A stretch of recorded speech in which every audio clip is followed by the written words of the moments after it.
Yo! What is good? Welcome back to Josh on Point mga pare. So ngayon, pag-uusapan natin pare, how to approach in 2025. So ready ka na? Hit mo na yung like button, share mo na rin, and let's go! Bad boy, shake la kill, ako tentos down. So before tayo mag-start mga pare, speaking of approaching bro, wag kang mag-approach kung amoy baktol ka pare. Okay, so sagot kita bro. Yung perfume natin, JOP Fragrance, Seduce, Foreplay, Climax are still available sa Shopee at TikTok siya pare. Go ahead and buy it kung nasa approaching stage ba kayo or nasa relationship pare para manggigil sa inyo mga ka-relationship ninyo or nasa business kayo para mabango kayo sa mga meetings ninyo mga par. Okay? So, link nasa description. Naisipan ko gawa ng content to, no? Kasi meron akong mga videos niyan pare, how to approach last 2 years pare. So, and dumadami na yung followers, yung mga bagong subscribers natin dito na alam ko tinatamad backwatch, di ba?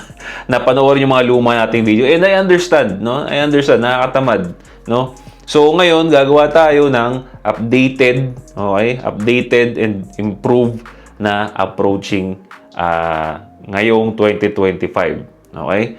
So para matulungan tayo niyan, manonood tayo ng video pare, magre-react tayo, i-review natin, i-breakdown natin yung approaching na ginawa niya. Alright? So tara, let's go. I'm gonna get that girl's number right now. Okay, so ibang bansa to brad. So nakita nyo dalawang babaeng target niya. Okay? So tingnan natin kung anong gagawin niya bro. Excuse me. I don't mean to interrupt. Can I sit here really quickly? Alright, perfect. So you're... Okay? So excuse me, laging ganun brad. Alright? So every time na gusto ninyo mag-approach sa babae, wag kayo magsasalita agad.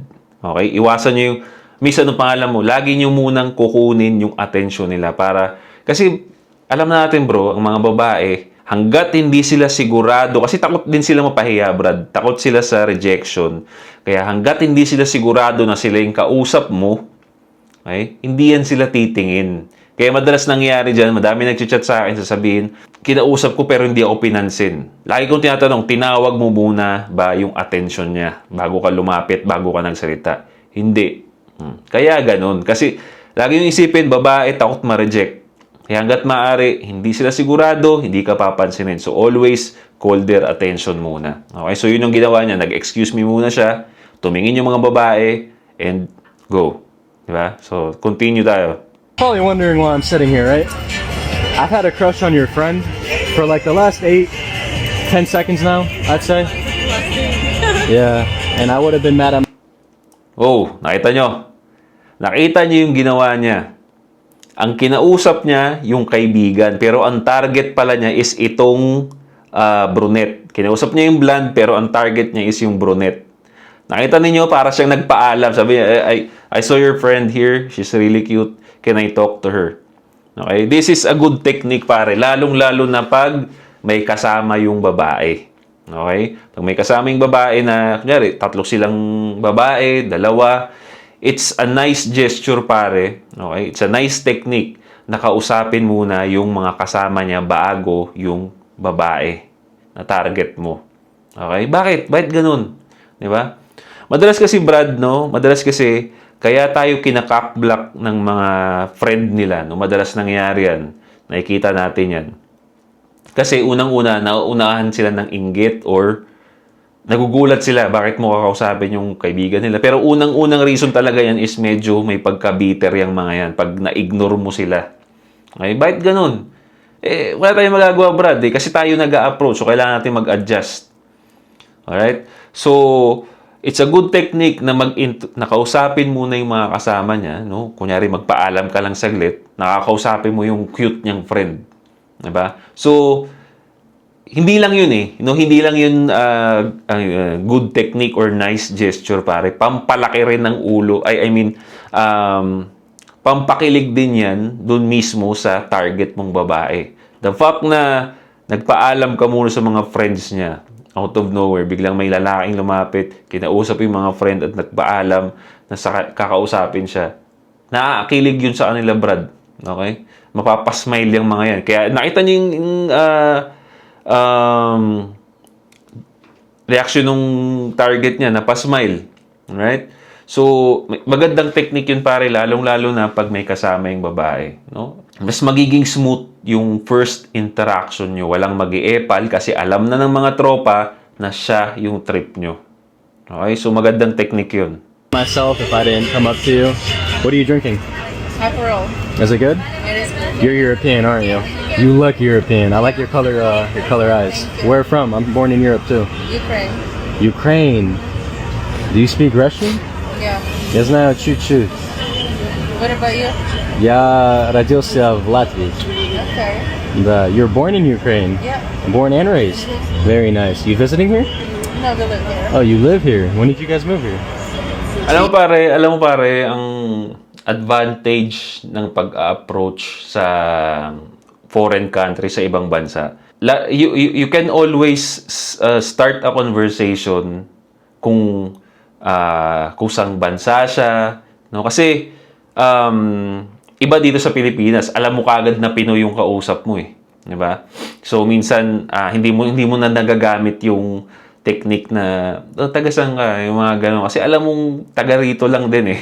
'Di ba? Sa kanila mayroon silang advantage na I heard your accent, no? Where you from? 'Di ba? Magandang conversation 'yon, 'di ba? You look European, tapos pwede mo nang tanungin kung kumusta yung lugar nila doon, di ba? So, yun yung mga hindi natin masyadong magagamit dito. Pero, yung isang napansin ko na pinansin niya, no, is yung drink. No? Tinanong niya lang, what's your drink? Di ba? It's, again, ito yung pinag-uusapan natin na pag wala kang maisip na topic, no, dun sa babae, check your surrounding. Okay? Kung nasaan kayo, kung dahil pareho kayong stranger, no, nilapitan mo yung babae na wala kang kaalam-alam kung sino siya, anong pangalan niya, kung anong hilig niya. Ang magandang conversation is kung nasaan kayo, kung ano yung ginagawa ninyo dun. Yung environment ninyo. Okay? For example, nasa beach kayo, di ba? Pwede mong tanongin, bago lang kayo dito, first time mo lang dito, lagi kasi ako dito, baka may alam ka na hangout place dito, di ba? Check your surroundings. Like for example, yung kanya, tinanong niya, anong drink mo? Kung ako'y nandun sa situation niya, what's your drink? Ganyan, di ba? Oh, ganito, kunyari, tequila, wow, nice. Paborito ko rin yung tequila, no? Maybe we can have tequila sometime. Di ba? Magandang opening yun, magandang diskarte yun. Okay? Check your surroundings, mga pare. So, yun yung isang tip. No? Check your surrounding pag wala kayong maisip na topic. Okay? Kung nasan kayo, kunyari nasa BGC, nakita mo pa, nakapang formal siya. Mukhang dito ka nag-work ka. Di ba? Mukhang dito ka nag-work ka. Dito rin ako nag-work eh. Sa anong company mo? Mga ganun, di ba? Pang-conversation siya, pare. So, check your surrounding, okay? Years ago? Well, we lived here for a long time, Miami, 2 years. Very nice, very nice. Well, I'm with my friend. I don't want to leave him behind. Do you like coffee? Yeah, everybody likes coffee. Not everyone likes coffee, believe it or not. You look like you like coffee. Compliments or not? Yeah, exactly. Is that a good thing? What was that? Is that a good thing? That's a great thing if you like coffee. Because we'll drink it together. Yeah. So you like older women? So, bago tayo mag-move on, no, nakita niyo ulit yung technique na ginawa niya. Okay? So, sabi niya is, my friend is waiting for me. I don't want him to wait for me, ganyan. Sabi niya gano'n, no? In Tagalog, sabi niya, may tropa ako naghihintay sa akin eh. So, ayoko siya paghintayin. Do you like coffee? Okay? Again, kung solid JOP kayo, nasabi ko na to sa inyo. Pag mag-approach kayo ng babae, make sure na once malaman mo na yung pangalan, makapag-start ka na ng conversation, wag niyong patagalin. No? At least 2 to 3 minutes lang ang interaction sa babae. Kailangan makuha nyo na kagad yung number, makuha nyo na kagad yung makapag-set kagad kayo ng expectation sa babae na gusto siyang makadate. Makuha nyo yung contact number niya. Why? Because, again, para maging komportable lang yung babae sa'yo, hindi mapunta sa awkwardness. Kasi pag masyado ang matagal, at lalong-lalo na may pupuntahan yung babae, hindi magiging maganda yung interaction, Brad. Di ba? Magmamadali na siya, makukulitan na sa'yo. Lalong-lalo na, katulad nito, nag-chill silang dalawa. No? Most likely, ayaw nila ng kausap or gusto na nilang mag-chill. So, you have to understand that, pare. Kailangan nag-iisip din kayo na, uy, teka, ayaw ko patagalin to. Mukhang uuwi. Kunyari, nasa biyahe, naglalakad yung babae. Mamaya, papunta sa work, papunta sa sakayan, pauwi. So, ayaw natin istorbo nyo kasi gusto nga natin maganda yung first impression or maganda yung interaction natin sa babae. So, make it short, make it quick. Okay? So, tulad nun, no? Ayaw ko maghintay ka or mukhang aalis ka na. So, mahilig ka ba sa coffee? Right? So, maybe we can have coffee sometime. Can I have your number? Ganun lang, pare. Yun lang yun. Malinis, pare. Di ba? So, again, next tip natin is make it quick. Okay? Make it quick. Make it to the point. No? So, sinabi niya na gusto niya yung babae. No? I like yung mga ganyan-ganyang shit. So, set kagad ng expectation na gusto mo siyang makadate. So, kaya niya sinabi, do you like coffee? Alam na yun. Okay? Do. How old are you? How old do I look? 21. No, I'm not 21. You're younger? I'm 26. You're I just shaved, yeah. How old are you? You look 25, but you don't look like you're 25, if that makes sense. 33. You're 33. Oh, that's a good number. I'm too old for you. No, you're not. No? I'll prove you wrong.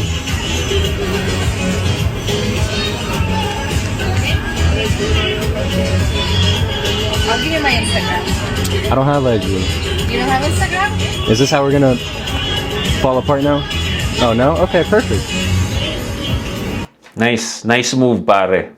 Nice move. Alam mo, hindi ko masyadong nagagamit 'yun, no? Pero ang lagi ko kasing ginagawa pagka ayaw niya ng number, no? Ako kasi laging umpisa talaga, Brad, no? Alam ko kasi, ina-assume ko agad na ayaw nilang ibigay yung number nila. Okay? Ang lagi ko talagang kinukuha dati is IG, pare. IG talaga. Safe ako na ibibigay talaga nila 'yon, no? Pero siya number talaga. Okay, siguro nagsi-shit test si tropa no? Para kung ayaw ibigay yung number, no? Malalaman niya agad kung gusto talaga siya ng babae. Okay? So, nung sinabi niya na wala akong IG, usually ang babaeng ayaw sa'yo or ayaw talaga sa'yo in the first interaction, sabi niya, oh, I don't give my number. I don't give my number, IG lang. No? So, dito, tinest niya yung babae. Deka, trip ba ako nito? Wala akong IG. Number mo talaga ang gusto ko. Binigay ni babae. No? Ang tanong na lang is, totoo ba yung number? Well, hindi mo na problema yun. Di ba? Kung di mo matawagan, that's it. Pero shit test ni tropa yun. Nakikita kong shit test ni tropa yun. Okay? So, good move yun. Good move yun na malaman mo. Isa yun way para okay yung success yung approach mo. Ibig sabihin, dun pa lang nalalaman mo na gusto ka nung babae. Bibigay niya talaga sa'yo yung ayaw niyang ibigay sa'yo. Ayaw niya dapat na ibigay sa'yo, which is yung number. Kasi private ang number. Kaya maintindihan mo talaga kung bakit ayaw nilang ibigay yun kasi private yun. No? Unlike pag IG, naka-public yan, nasa internet yan. Alright? Can I have a drink? Sure. Thank you. No, I'm kidding. I don't drink. I'm on a fast right now. All right. Mila. What's your name? Stefan. You're very beautiful. Oh, that's a firm handshake. Have a good one. Bye. Nice. Di ba? Ganun kadali. Pero ako,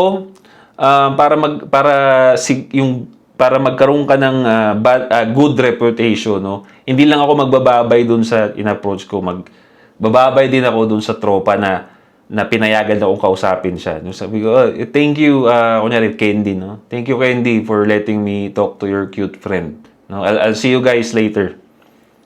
So, pag umalis ka, good mood yung tropa kasi nag-thank you ka sa kanya. No, sasabihin niya, uy, ang bait ni ano, sige, makipag-date ka. O, di ba? Merong huhut-hut sa kanya, Brad. Di ba? May huhut-hut sa kanya. So, it's a good move para sa akin, no, na magpaalam din dun sa tropa. But, ewan ko kung ano nangyari sa kanila, pero it's a good approach. Alright, my guy. I'm out. Peace. Now, nag-thank you pa siya doon sa waiter doon sa gate, no, kasi he feels good real talk naman talaga pagka nakapag-approach ka ng babae at naramdaman mong success, you feel good, no? So, mapapa-fist bump ka talaga kahit kanino. So, I understand that, pare. So, ayun, no? Kung nakita ninyo, Brad, sobrang simple lang. Sobrang simple lang ng technique and how to approach. Sobrang basic niyan, Brad. No? Ngayong nalaman nyo to, again, walang kwenta tong video na to kung hindi kayo maglalakas ng loob. Di ba? So, kailangan nyo lang talaga, Brad, practice, no? Lakas ng loob, kapal ng muka. Wala yan Alam nyo, walang ano yan, yung takot nyo na yan, walang kwenta yan, Brad. Kasi, kung nakita nyo naman yun, wala namang suntukan nangyari, wala namang kagatan na nangyari. Kung mapahiya ka man at kinabukasan, wala na yun. Hindi mo naman yan kilala. Okay? Pero ito tatandaan nyo, mapahiyaman kayo. No? Napahiyaman kayo, kunyari, sa first approach ninyo. It's an experience, pare. It's an experience. At the same time, mas lalakas yung loob mo, mas kakapal yung mukha mo once makaramdam ka ng hiya Mas makakaramdam ka ng lakas ng loob next time. No? Kasi, alam mo na no? Nagawa mo na. Importante yung nagawa mo na kaysa sa hindi mo pa nagagawa. So yeah, that's it for me, pare. I hope may natutunan kayo. Comment down below kung anong masasabi ninyo. Don't forget to subscribe, pare. Hit the bell para notify kayo sa mga bago nating videos. Once again, this is Josh on Point. See you next time. Boom. Bro, no? Available lahat to.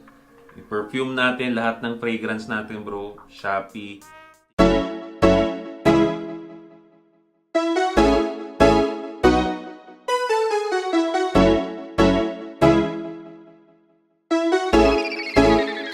GFAB.